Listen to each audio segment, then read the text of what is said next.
Hey, what's going on, guys? Welcome back to the GM. It is your guy, Boulanger. Up next, Ravens versus Browns. Why is everybody popping off? Let's talk. The Baltimore Ravens and the Cleveland Browns are two teams who know each other very, very well. There's no mystery. There's nothing to hide. There's no tricks to the trade. We're going to run the ball, complement it with the pass. They're going to run the ball and try to complement it with the pass. And we're both expected to play high-end defense. Now, as of last week, high-end defense isn't a product that we produced. Nevertheless, that is the expectation. And we're going to be taking on the Cleveland Browns, who everybody seems to want to pop off, right? I mean, isn't there a conversation around the league that says that you shouldn't give bulletin board material? Isn't it a conversation, a standard that you don't give the other team, the team you're going to face, especially if it's a home game, anything to get motivated about, anything to be extra geared up about? But the Cleveland Browns must have not gotten that memo. Or is it that the Baltimore Ravens mystique has began to wear off? It doesn't seem to be the same historic level of respect for the Baltimore Ravens. And maybe that has been coming off of us for the last couple of seasons when we have showed up in games as a favorite and lose, where we've had double-digit leads and still find a way to lose. You know, some may say that the Ravens have become choke artists. Nevertheless, you've never seen a time like this where two teams who know each other so well pop off, specifically the Browns. A team that was drafted number 2 overall last year. You're not supposed to be talking. You're not supposed to be running off at the mouth. You're still supposed to be trying to prove something. In fact, a team coming off a loss should not have much to say other than with their pads before the next game. But Jerry Jeudy and Grant Delpit both have been popping off this week. And I might add, rightfully so. The Baltimore Ravens haven't given the Cleveland Browns anything to be afraid of. Yes, offensively, last week we were explosive. Yes, last week we had, I think it was a total of 5 plays that went for over 30 yards. But when Grant Delpit, the starting safety for the Cleveland Browns, were asked, hey, what do you think about stopping Derrick Henry, or some context like that? He said, it's not hard. And yes, Derrick Henry did respond, but hold it. Is this not King Henry? Is this not the Baltimore Ravens run game that leads the league this season right now and has led the league for probably 4 of the last 6 or 7 seasons? Is this not the same Ravens offensive game that has upgraded with Derrick Henry last year? Is this not the same Derrick Henry that ran for over 1,900 yards last season? But then when asked, what do you think about, tackling Derrick Henry, he just chalked it up and said, it's no big deal. It's no big deal. Now, I can respect that. I can respect that disposition. I can respect that commentary. But what I'm saying is, I've never seen a time like this where nobody really comes to the table anymore with a high level of respect for the Baltimore Ravens. But I guess that's our own fault. But then, not to stop there, Jerry Jeudy is asked. So now you have an offensive player and a defensive player popping off. Jerry Jeudy's asked, hey, what do you think about the Baltimore Ravens secondary? He basically says, no big deal. They don't cause no problems. He basically gives a similar statement to Grant Delpit. It's not hard, no problem. And Jerry Jeudy did play well in last year's game.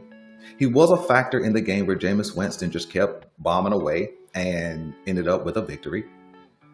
But when did we just start giving bulletin board material? Or do the Browns just not see the Ravens as what they used to be? We did win the AFC North last season, right? And we did win the AFC North the year before, right? So what has happened? What has happened to where teams, specifically in our division, don't really care about facing the Ravens?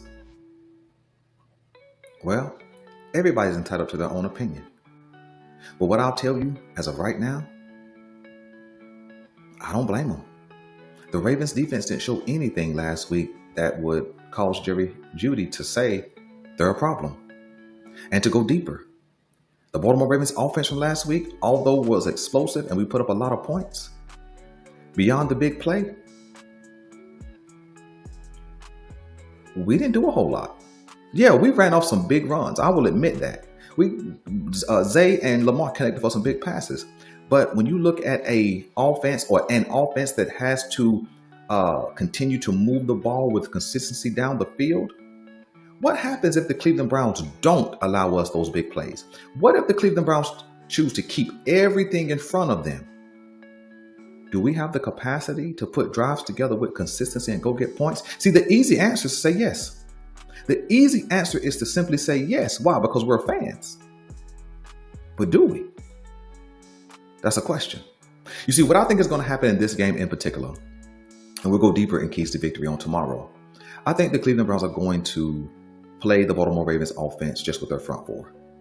I don't think they're going to try and do much blitzing. I don't think they're going to try and do a lot of stunts. I believe that they can just get home with their front four, led by Myles Garrett, followed up by Mason Graham. A team that played really well, stopped the run last week and played really well in the edge rush game. They just didn't come up with a victory. I believe that they're an elite defensive front. In fact, they may be the best defensive front in the league from left to right or right to left, depending on how Myles Garrett lines up. And our offensive line is average at best.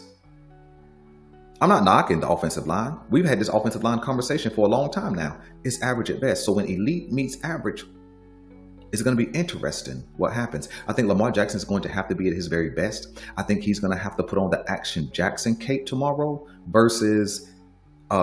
Sunday versus just Lamar Jackson.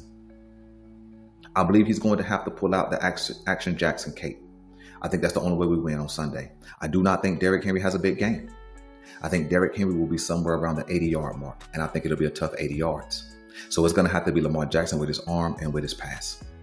This can't be a game that we're going to be able to turn it over. It can't be a game that we're going to be lethargic and unmotivated, uninspired. This has to be a game where we come out and we're ready to go early. And I'm just speaking about their defense versus our offense because I think that's where the matchup really lies. We'll talk about our defense specifically in keys to victory on tomorrow. But I think they're going to play in with the front four and put a spy.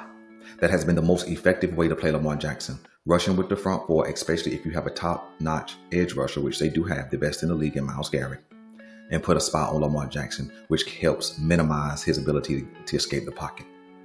And then defend with the other six. That's how they're going to play Lamar Jackson. And what's going to happen is more teams are going to take that mentality against the Baltimore Ravens. Not that Lamar Jackson can't beat them with the pass, but they don't believe we have a wide receiver. Most teams don't believe we have a wide receiver that's really scary. And if they have a top end front interior and edge rush package, they probably can get home. We saw Ed Oliver do some things last week to our offensive line that was embarrassing. We saw Roger Rosengarten get pushed into the backfield. Daniel Falele get blown by. We saw all kind of things last week. And if we thought the Buffalo Bills front was good defensively, then what are we going to do with this front? It may seem like I'm predicting us to lose, but I hadn't got to that part yet. But I do think it's going to be a tough contested contest. And I do think it's going to be offensively a difficult ride for the Baltimore Ravens. And so I think this victory on Sunday, I think it will take our defense to give this offense a couple of extra shots at scoring the ball. But you guys let me know what you guys think about the game. And let me know what you think about why dudes are popping off so much more now than they've ever have before. Do the Baltimore Ravens not carry that same Ravens mystique? Probably not, because we were known as a defense first team, but we haven't seen much defense over the last season plus one. I'm your guy Boulanger. This is the GM, and I'm out.